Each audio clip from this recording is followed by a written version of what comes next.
ಇವತ್ತು ಬ್ಲಾಗ್ ಏನಂದ್ರೆ ಇವನು ನಾನು ಆಗ ಅವನು ಹೋಗ್ತಾ ಇದ್ದಾನಲ್ಲ ಅವನು ಬಂದು ಮೀನು ಹಿಡಿಯಕ್ಕೆ ಬಂದಿದ್ದೀವಿ. 2 hours later.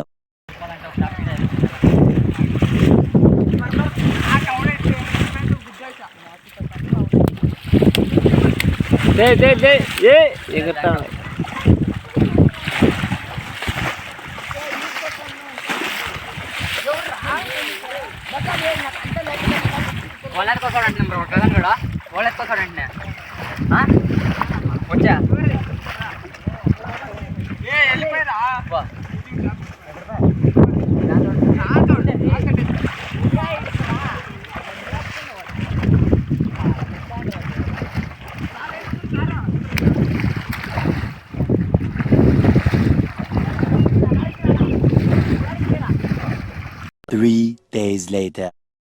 Hi friends, ಬಂದು ಬಲೆ ಮೀನು ಹಿಡಿಯಕ್ಕೆ ಬಂದಿದ್ದೀವಿ.